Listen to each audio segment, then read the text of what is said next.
జూబ్లీహిల్స్ ఉప ఎన్నిక ప్రచారం ముగియడంతో స్పెషల్ డ్రైవ్స్ నిర్వహిస్తున్నారు పోలీసులు. రహ్మత్ నగర్ లో అర్ధరాత్రి కూడా తనిఖీలు కొనసాగాయి. ఎన్నికల కోడ్ పగడ్బందీగా నిర్వహించేలా విస్తృత తనిఖీలు చేస్తున్నారు. డివిజన్ల వారీగా జరుగుతున్న ఈ తనిఖీల్లో అనుమానాస్పదంగా కనిపించిన వాహనాలను ఆపి పేపర్లు చెక్ చేస్తున్నారు. నియోజకవర్గంలో స్థానికేతరులు ఎవరైనా సంచరిస్తుంటే వారిని బయటకు పంపించేస్తున్నారు. ఈ తనిఖీల్లో అధికారులకు సహకరించాల్సిందిగా కోరుతున్నారు ఎన్నికల సంఘం అధికారులు. దీనిపై మరింత సమాచారాన్ని మా ప్రతినిధి అక్రమ్ అందిస్తారు.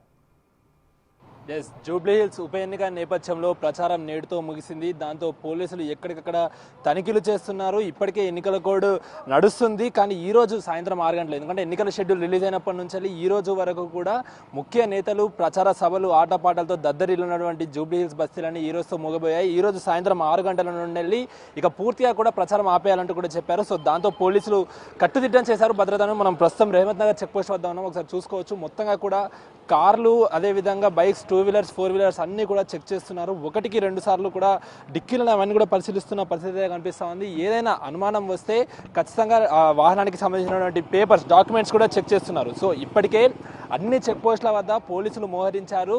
ఎవరు కూడా, ఎందుకంటే మనం ఎలక్షన్ టైంలో చూస్తుంటాం, కొంతమంది అత్యుత్సాహం ప్రదర్శించి కూడా డబ్బులు పంచడము, ఓట్ల కోసం డబ్బులు పంచడం లాంటివి చేస్తుంటారు. కాబట్టి అలాంటి సంఘటనలు ఎక్కడ జరగకుండా కూడా ఎన్నికల అధికారులు అదేవిధంగా పోలీసులు చర్యలు తీసుకుంటున్నారు. ముఖ్యంగా ఈ ఏదైతే తనిఖీలు ఉన్నాయో ఇటు నగర పోలీసులతో పాటు అటు సిఐఎస్ఎఫ్ బలగాలు కూడా, కేంద్ర బలగాలు కూడా మోహరించి పూర్తిగా కూడా ఏదైతే తనిఖీలు ఉన్నాయో తనిఖీల్లో పాల్పంచుకుంటున్నారు. వస్తున్న ప్రతి కార్ని, ప్రతి వెహికల్ని 1-2 సార్లు కూడా చెక్ చేస్తున్నారు.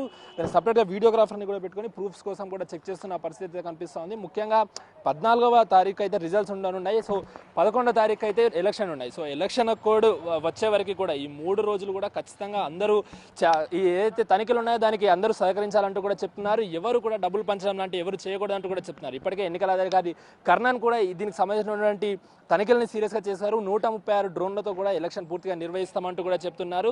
స్థానికేతరులు ఇప్పటికీ ఇంకా స్థానికేతరులు ఏమైనా ఉంటే ఖచ్చితంగా జూబ్లీహిల్స్ నియోజకవర్గం వదిలి వెళ్ళిపోవాలంటూ కూడా చెప్తున్నారు. ఎందుకంటే ప్రచార సమయం ముగిసింది. ఈ రోజు సాయంత్రం, ఆదివారం సాయంత్రం 6 గంటలతో ప్రచార సమయం ముగిసింది. కాబట్టి ఈ 2 రోజులు ఖచ్చితంగా ఎలక్షన్ కోడ్ అయితే ఇంకా సీరియస్గా ఉంటుంది. ఎవరు ఎలాంటి అవాంఛనీయ సంఘటనలు జరపరాదంటూ కూడా అటు ఎన్నికల అధికారులు అదేవిధంగా నగర సిపి సజ్జనార్ చెప్తున్న పరిస్థితి కనిపిస్తుంది.